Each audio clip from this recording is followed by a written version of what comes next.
What's up, y'all? It's Ebony. For those that don't know, I am currently a patient care technician for chronic hemodialysis. If you're wondering why I say that, it's because I won't always be a PCT, okay? I'm gonna be a registered nurse, all right, with my bachelor's. Speak it into existence, whatever you want. Anyways, so I am here today to talk to y'all about what is a typical day as a dialysis technician. So I'm gonna start by saying, after your interview and your call and whatnot, you're gonna know, they're gonna let you know, okay, come on this day.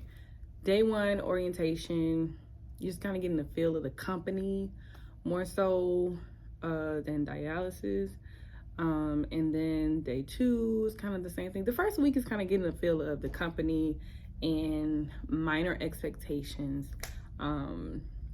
But for the most part, you're gonna have a 90-day training.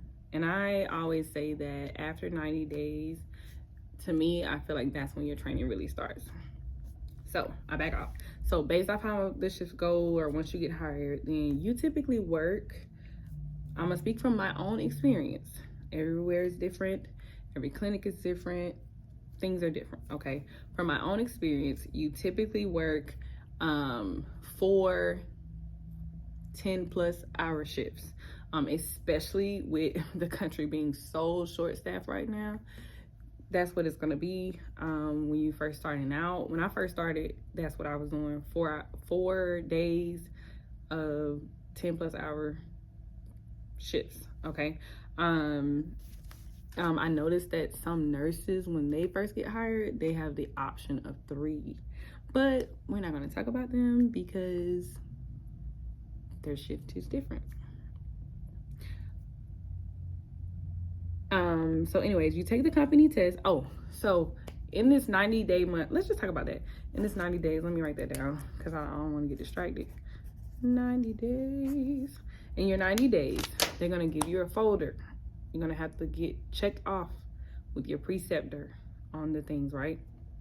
So as you have that folder, as you're getting checked off, each week that you do things, so let's see, first week you're not cannulating, you're in a classroom setting, on and off. So you have like face-to-face where you actually come to a classroom and you get taught by an educator who is someone that's either worked the floor or has worked in dialysis, and they are teaching you about the company. They're teaching you about the policies and procedures as it pertains to how we handle dialysis with the patients.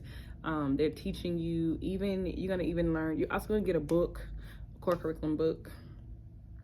This is for Fresenius. I work for Fresenius. I don't know about the other companies, but you're gonna get a book, and that book is gonna walk you through even some of the anatomy and physiology as far as it pertains to your kidneys, your urethra, your ureters, your diet, all of those things that have a play in the kidneys and dialysis, and how it all collaborates, coincides, or doesn't, how it works and doesn't work together. The book will also, and your classes will also teach you the basic techniques of how to work on the floor. And I say basic techniques because, of course, you know, I'm a very hands-on person, so you really don't get it until you get on the floor. So you're gonna learn how to string the machine. It's for me, y'all. You're gonna learn how to string the machine. You're gonna learn how to prime the machine. You're gonna learn how to set up. You'll learn this more on the floor. You're gonna learn how to set up your patient's orders, how to look for your patient's orders to make sure that they're getting the right calcium bath. So the bath would be like a solution, a calcium solution that you have to hook up to the machine outside of what all the other patients or any other patients are getting, because every patient may have a different solution.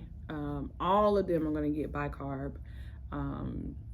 The book is going to talk about that. And as a tech, you do You will eventually, or maybe start out, as I've seen, you could even start out as opening and closing your clinic. So as a tech, you will also learn about the water system. You'll learn about RO water, reverse osmosis water. I'm gonna call this a part 1. This is like the intro of what it's like for your 90 days, okay? So, because I'm gonna come back with my stuff. Yeah, so you're gonna start, it's just the basic techniques, those 90 days. And that's also where you get a feel of the staff, your coworkers, where the patients, that's where they will get to know you and get to see you. They will not be very trusting of you, so don't take offense. They will not want you to stick them, like as you're going through your weeks for your classes and the courses. It's going to be a week where they say, okay, this is a week where you're going to learn how to cannulate. Cannulate meaning stick them with the needle. Stick them in their access with the needle. Their access can be here. Their access can be here. I've seen access in the chest. Only one time though. It was very cool. Their access could be on their leg. I'm trying to think of where else could the access be. It'd be the right or left arm. Oh, their access, even if they have a catheter, which techs, we don't deal with that in Georgia. That'll be on their chest. So the week that they say, okay, this is the week we're gonna cannulate. You go in the clinic, your preceptor's like, okay, that's what they taught you this week? Okay, cool. Let's get to it. As you are trying to learn how to cannulate, I'm gonna say this. For sure, because you're gonna see a lot of things, okay? That is not policy and procedure. For sure, make sure you look, you listen, and you feel when you are learning how to stick people with needles. That is my favorite part of my job. Do I always get it right? Like some days, last week I had a bad stick week. Bad stick day, not week. Bad stick day. Horrible, okay? Just rough. But it was at another clinic. It wasn't at my home clinic. And I was like, ooh, boy. So if you've been doing this for a while, sometimes you might have just one of those days where it's just a little rough, but it's okay. Anyways, let me stay focused. Once you learn how to cannulate and they allow you to cannulate, take your time. I don't care what nobody say. Take your time. There's times where I'm like literally zoned in on the arm. Look at the arm. A lot of their arms have aneurysms. That's, for lack of better words, the bump. So it's like a bump on their arm, right? So because they've been stuck in that same place, whether it be because their access is like literally this big, like some of their accesses are not that long at all, so you don't have a choice but to stick them in the certain areas, or whether it be just because just things may have happened, they've had the access for years, like you just never know what the situation may be, but they have an aneurysm, aka a bump.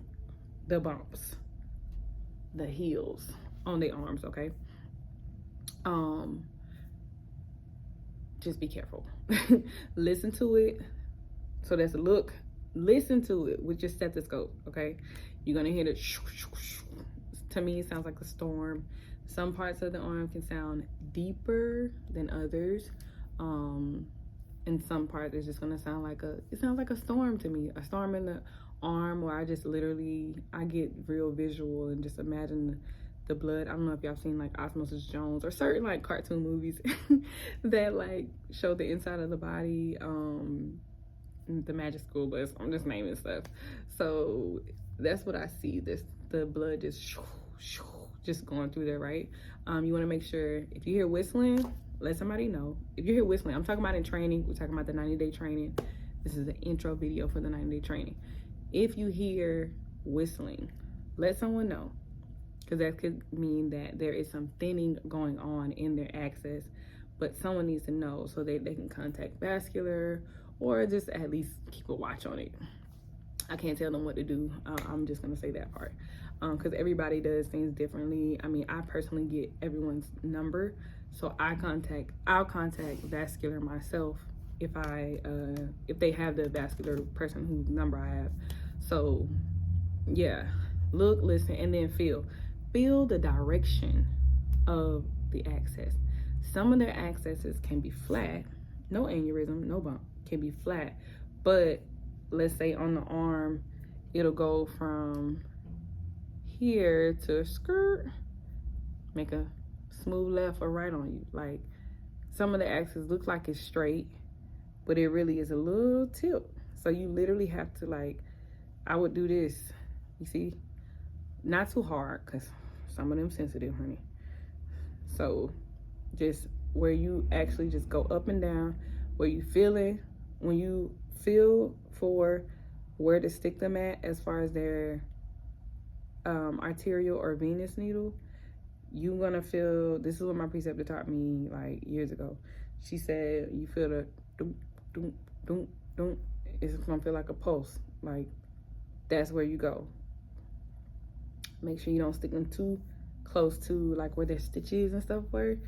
You'll know, your preceptor will train you, but I just wanted to say that because that's one of my favorite parts of the job, you know, sticking. Look, listen, and feel it. I like to listen to them. I like to feel them. And then ultimately, you know, if you infiltrate, it's okay. You won't always infiltrate.